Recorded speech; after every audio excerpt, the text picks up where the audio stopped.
Adventures in Research.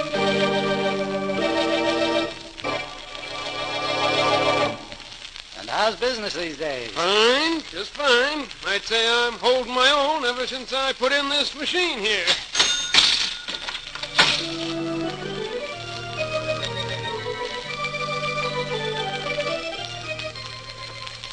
This is Paul Shannon introducing another in the series of programs dealing with the thrilling adventures to be found in the field of scientific research, as told by the men of science themselves. Today's story by Dr. Phillips Thomas, research engineer of the Westinghouse Research Laboratories, deals with a little-known but colorful chapter of man's inventive progress. The story of the cash register.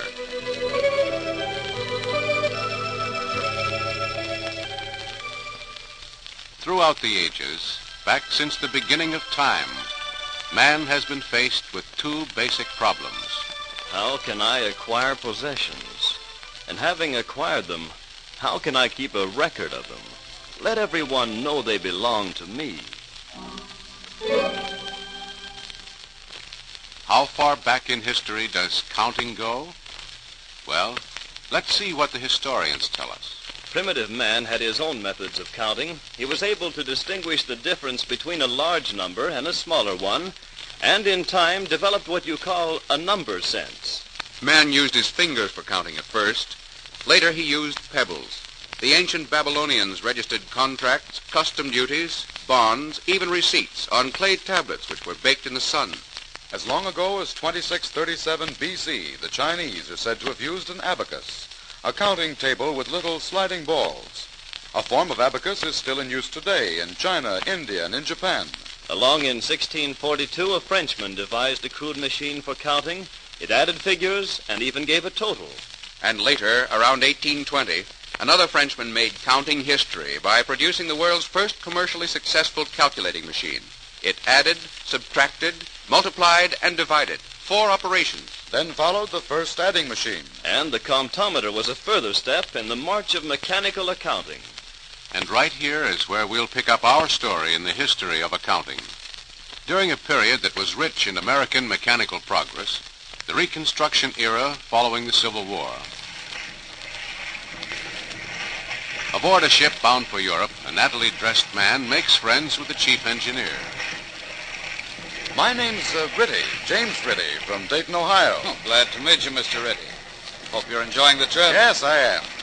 I'd enjoy it a lot better, though, if I didn't have a load of worry on my mind. Well, nothing serious, I hope. Question of money. I own the Empire Cafe in Dayton, and I have a good business. Treat my customers right. But no matter how much business I do, the place is losing money. Seems that a lot of my money just gets away. Well, have you tried changing employees? Oh, yes, but makes no difference. An open cash drawer is just too much of a temptation, I guess, and I'm the loser. That's too bad. Nothing you can do about that, is there? Except watch them day and night. Oh, that's right. How'd you like to come down the engine room and look around? Oh, fine. You know, I used to be a mechanic myself by trade.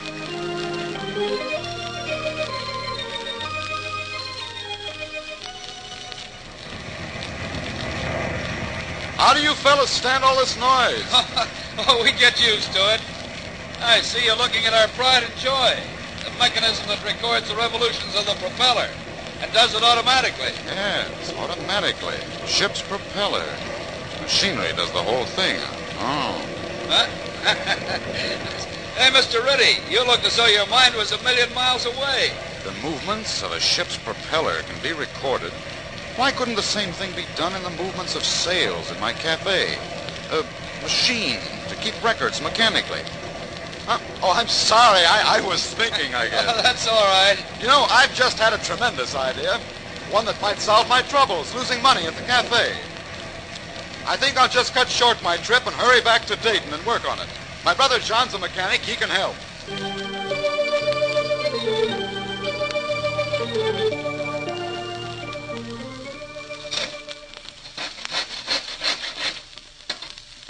Wait a minute, Johnny. Wait a minute. That piece goes in here. Like this. Say, you know, this machine is working out perfectly, just as we planned it. Well, Let's see if everything's in place. 2 rows of keys across the lower front of the machine. Yes. And each key is marked with a figure. If you want to record 50 cents, you simply press this key down like this. And there's your 50 cents marked on the face of the clock back there. See it? Ah, perfect. Johnny, this machine is going to make all the difference in the world to my business. But... But what, Jimmy? Aren't you satisfied with it? Oh, yes. But I think we can make improvements on it. Just what I was thinking. Look, instead of the recorder being like the face of a clock, why don't we build a set of wheels in back of the machine? They can be mounted easily, and the amounts recorded on a dial.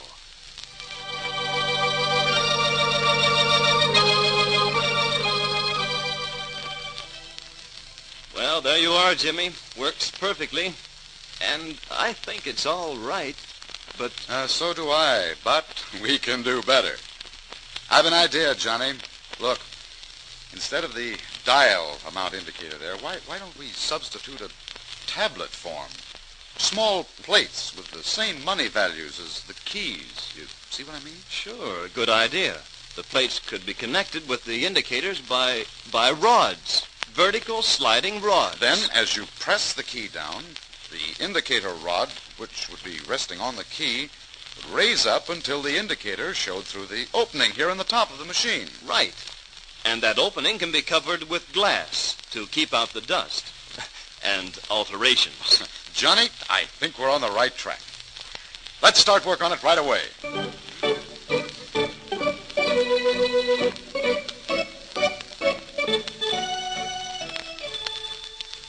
Well, Jimmy, there she is. Riddy's incorruptible cashier. She's a daisy if I ever saw one. Yes, but, I was thinking only last night that Oh, not another improvement.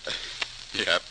Look, though, Johnny, we could mount a paper roll, a wide roll, mounted horizontally, right here, above and across the keys, inside the machine. Uh-huh. Then what? Well, as the key is pressed down, its pin pricks a small hole in the paper just above the key. And at the same time, the paper moves up a notch. You see what I mean there? Yes. As the key is pressed down, the paper moves up a step, with each hole punched. Yeah. Okay, then what? Well, then at the end of the business day, the roll could be removed, and the part representing the day's business unrolled and the holes counted, the holes in each column. But how would he be able to reach a total? Oh, easy, by counting the holes. Oh, now look, say there were 10 holes in the 5-cent column. Well, multiply 10 by 5, what do you get? 50 cents. Sure. And then you go ahead and count the holes in all the other columns, and you get the day's sales, the total. Say, that's all right. You not only get the total for the day's sales, but also the total in each price range. Sure. You want to try it? Do I? This is the best idea yet. Let's go.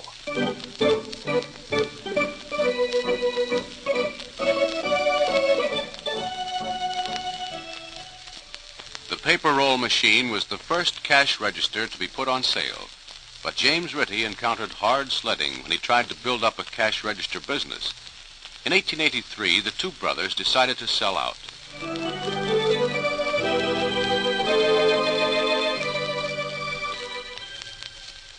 And now, fate steps into our story. Fate in the person of a man named John H. Patterson, owner of a general store at Colton, Ohio, and who suffered from the same malady that had caused James Ritty so much worry, an open cash drawer out of which flowed much of the business profits. He was sitting in a hotel lobby one night talking to a stranger, a New England businessman. You say you're going to be away from your business for 2 months? That's right. Going to make it a real holiday. But 2 months? How can you afford to leave your business for so long? I can't leave mine for a single day. It's quite simple. My manager's a capable man, and I own a cash register made in Dayton. Each day I receive the punched roll from the cash register, together with my manager's statement of the day's business. I check the two. That gives me a check on the day's sales. Cash register? Well, if it affords you that degree of protection, it can do the same for me. National Cash Register Company, Dayton, Ohio. Send 3 machines at once. Signed, John H. Patterson, Colton, Ohio. Get this telegram off right away, please.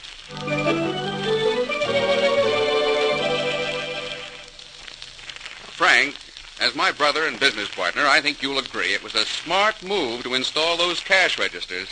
In the past 6 months, the store has shown a profit of several $1,000s. I know. The wisest investment we ever made. But you got something else on your mind, haven't you, John? Yes, it's this. If the cash register is good for our store, it ought to be good for every store in the world. I have a feeling we're going into the cash register business. Huh? Yes. We don't know anything about it, but we have the whole wide world for a market.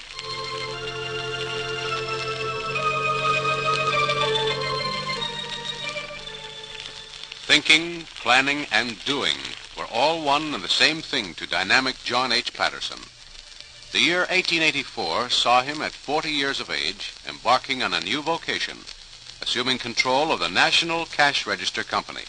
All right, Frank. I'll take charge of the planning, selling, and advertising. You take over the factory management. We've taken on quite a job, selling what amounts to an unknown machine. It's not going to be easy, John. No, it isn't, Frank. It's a challenge, and a big one.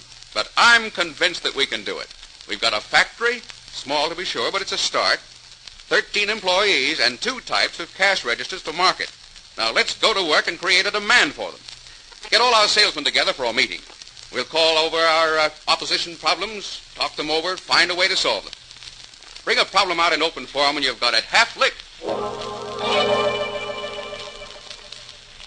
A sales meeting, the first known of its kind, marking the beginning of a new era in salesmanship and of creative selling. To John H. Patterson also goes much of the credit of being a pathfinder in the sound industrial relations upon which modern business structure is founded. Hot, nourishing meals provided for employees at the factory. Baths, rest periods, dining rooms. Medical and dental service, nurses, health education. Recreational grounds, employees' garden clubs. Regular vacations, night classes, training courses. Imbued with the gifts of vision, John H. Patterson formulated principles and practices that remain basic in American business. Under his guidance, the cash register, once looked upon as a newfangled money machine, became the keeper of the business conscience.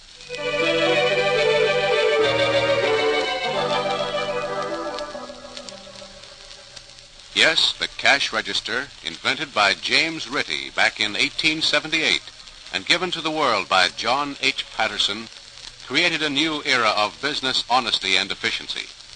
The rule, We progress through change.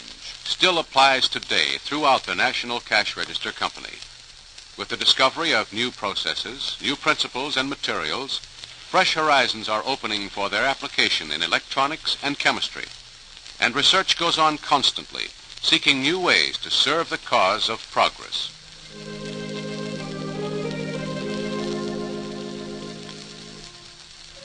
The end came for John H. Patterson on May 7th, 1922. But his teachings, etched upon the tablets of business memory, go marching on. His epitaph might well be the words he once spoke at a meeting. If ever there comes a time in this business when courage is not needed, when it is not necessary to overcome obstacles, I will know that it's time to close down, turn off the power, and draw the fires for all time.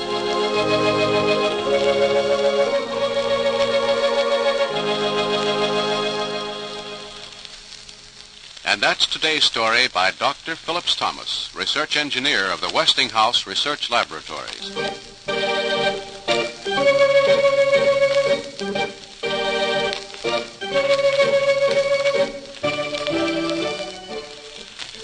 Be with us again next week for another interesting story of science by Dr. Thomas on Adventures in Research.